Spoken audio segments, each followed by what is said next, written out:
Hello hi மக்களே, எல்லோரும் எப்படி இருக்கீங்க? நான் உங்கள் மஞ்சுமா. இன்றைக்கி நம்ம வீட்டில் சண்டே என்ன ஸ்பெஷல்? ஆமாம்மா, 2 நாளாக சாம்பார் போட்டு கொண்டுட்டேன் அப்படின்னு நிறைய பேர் சொல்லிகிட்ருக்கீங்க. ஸோ அப்படி ஃபீல் பண்ணவங்களுக்காக இன்றைக்கி சூப்பராக அருமையாக, என்னடா ஆரம்பமே சட்டியில் ஆவி வருதுன்னு பார்க்குறீங்களா?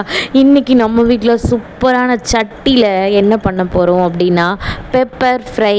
என்ன pepper fry? Chicken pepper fry தாங்க. வாங்க அந்த சிக்கன் பெப்பர் ஃப்ரை எப்படி செய்யலாம் அப்படின்னு பார்த்துக்கலாமா? அதுக்கு நம்ம ஒரு மசாலா மட்டும் ரெடி பண்ணிக்கலாம் கொஞ்சமாக ஃப்ளேவருக்காக. இதில் என்ன போட்டிருக்கேன் அப்படின்னு பாருங்கள். மிளகு, சோம்பு 2 எல்லாமே ஒரு ஸ்பூன் தான். மிளகு 1 ஸ்பூன், சோம்பு 1 ஸ்பூன், சீரகம் கொஞ்சம் லைட்டாக தான், இல்லைனா ரசம் வாசனை வந்துடும் மிளகும் சீரகமும். ஸோ அதனால் லைட்டாக ஒரு வாசனைக்காக மல்லி ஆட் பண்ணியிருக்கேன். தனியான்னு சொல்லக்கூடிய அந்த மல்லி, ஒரு நீட்டு ரெட் சில்லி அதை ஆட் பண்ணியிருக்கேன். இது எல்லாமே லைட்டாக பொன்னிறமாக வறுத்துட்டு என்ன பண்ண போகிறோம் அப்படின்னா இடிச்சிக்க போகிறேங்க. மிக்சியில் போட்டால் ரொம்ப பவுடர் ஆகிடும். நான் இந்த மாதிரி இடித்து எடுத்துகிட்டு வந்தேன்னு வச்சுக்கோங்களேன், நல்லா அந்த கொரன்னு சிக்கன் மேலே தூவும் போது நம்ம சாப்பிடும்போது நல்லாயிருக்கும். ஸோ இடித்து எடுத்துகிட்டு வந்தாச்சு. சூட்டோடு இடிச்சிங்க அப்படின்னா நல்லா டக்குன்னு மசஞ்சிரும். ஸோ நம்ம கடாயிலேருந்து எடுக்கும்போதோ இல்லை நீங்கள் சூடு பண்ணிவிட்டு எடுக்கும்போதோ உடனே நான் அதை மசிச்சு எடுத்துகிட்டு வந்துட்டு நல்லா கொரன்னு சூப்பராக பண்ணியாச்சு. சட்டி காஞ்சிருச்சு. நல்லெண்ணெய் தான் போட்டுக்கிட்டேன், ஏன்னா சிக்கன் அப்படிங்கிறதுனால ஹீட் ஆகிடும் குழந்தைங்களுக்கு. ஸோ லைட்டாக நல்லெண்ணெயும் நார்மலாக சமையல் எண்ணெயுமே ஆட் பண்ணிக்கிட்டு அதில் நம்ம ஸ்பைசஸ் நம்ம எப்போவுமே சிக்கன் குழம்புக்கு போடுவோம் இல்லையா, பட்டை, லவங்கம், கிராம்பு எல்லாம் போடுவோம். அதெல்லாம் அந்த கல்பாசி, ஸ்டார் பூ இதெல்லாம் போட்டுக்கிட்ட உடனே வெங்காயமும் போட்டு நல்லா வதக்கிட்டு இருக்கேன். ஸோ வெங்காயம் ரொம்ப பொன்னிறமாக ஆகணும், ரொம்ப ஃபுல்லாகணும் அப்படின்லாம் இல்லை. ஒரு மீடியமாக இருந்துச்சு அப்படின்னா நமக்கு சாப்பிட்றதுக்கு நல்லாயிருக்கும் பெப்பர் சிக்கன். ஸோ நார்மலாக வதங்கினோன்னு என்ன பண்ணுறேன் அப்படின்னா கல்லுப்பு ஆட் பண்ணிக்கிட்டேன். மஞ்சத்தூளும் போட்டுக்கிட்டேன். மஞ்சத்தூள் நான் இப்போ கொஞ்சம் தான் போட்டிருக்கேன். ஏன் அப்படின்னா சிக்கன் நல்லா நான் கழுவும் போது கல்லுப்பு மஞ்சள் போட்டு தான் எப்பவுமே சிக்கன் நம்ம வாஷ் பண்ணுவோம். ஸோ அந்த மாதிரி சிக்கனை வாஷ் பண்ணி வச்சுருக்கேன். ஆனால் அதில் அந்தளவுக்கு மஞ்சள்லாம் தெரியாது. நல்லா ஒரு 4-5 வாட்டி போட்டு சிக்கனை நல்லா வாஷ் பண்ணி எடுத்துகிட்டு வந்தாச்சு. இதுலேயும் போட்டு நம்ம வெங்காயத்துக்கூடிய உப்பு மஞ்சத்தூள் போட்டு கொஞ்சம் நல்லா கொதிக்க விட்டு நல்லா பண்ணிடலாம். அடுத்தது பார்த்திங்க அப்படின்னா என்ன ஆட் பண்ணியிருக்கோன்னா தக்காளியை ஆட் பண்ணிக்காச்சு. தக்காளியை ஆட் பண்ணிக்கிட்டு அப்படியே வதக்கிக்கிட்டே இருப்போம். நல்லா வதக்கி எடுத்துகிட்டு வந்துடலாம். சூப்பராக வதங்கிருச்சு தக்காளியும் நல்லா. இது வதங்கின உடனே என்ன பண்ணணும் அப்படின்னு பார்த்தீங்க அப்படின்னா சாரிங்க, நான் இஞ்சி பூண்டு பேஸ்ட் அங்கேயே போட்டேன். வெங்காயம் கூட இஞ்சி பூண்டு பேஸ்ட் போட்டுட்டேன். ஸோ அதை நான் இப்போ சொல்லிடுறேன்.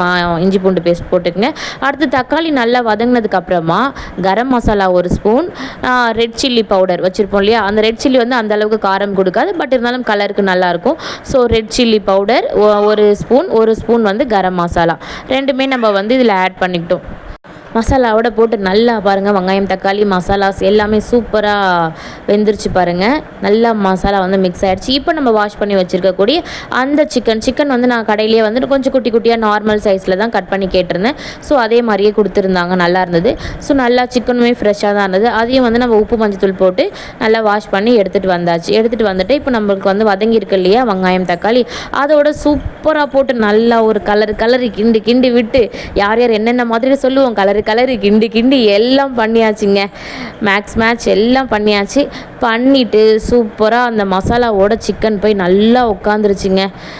பார்க்கவே கொஞ்சம் இப்போ சூப்பராகிடுச்சு கலர்ஃபுல்லாக. ஸோ இது என்னங்க அற்புதம், இன்னும் பிரமாதம் பின்னாடி இருக்குது பாருங்கள், ஆன் த வேல இருக்குது பாருங்கள். லாஸ்ட்டு கண்டிப்பாக மறக்காமல் பாருங்கள் எப்படி இருக்குது அப்படின்ட்டு. என்னதான் இருந்தாலும் நமக்கு மட்டுமே தெரிஞ்ச ஒரு சீக்ரெட்டுங்க. இதில் என்ன கழுவி ஊற்றுவோம் இல்லையா நம்ம அதை. எங்கள் அம்மாவுமே அப்படி தாங்க, மிக்ஸி ஜாரில் எது பண்ணாலுமே அதை கழுவி அங்கேயே க்ளீன் பண்ணிடுவாங்க. அந்த அளவுக்கு தண்ணி ஊற்றி பண்ணுவாங்க. ஸோ கண்டிப்பாக அம்மாங்களோட ஹேபிட்ஸ் நமக்கும் கண்டிப்பாக இருக்கும் இல்லையா.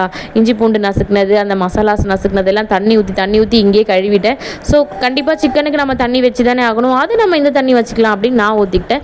ஸோ பாருங்கள், சிக்கன் நல்லா கம்மன்னு ஆனால் மூக்கு பிடிக்க சூப்பராக இன்றைக்கி ஒரு பிடிங்க சாப்பிட்றணும் மறக்காமல்.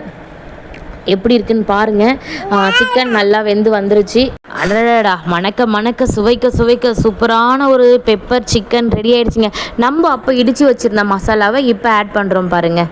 இதை ஆட் பண்ணிவிட்டு ஒரு கலக்கி அப்பா ஒரு பெரட்டி சாப்பிடும்போது அடடா, இது கூட சூடான சாதம் போட்டு சுட சாப்பிடும்போது என்ன அருமையாக இருக்குங்க.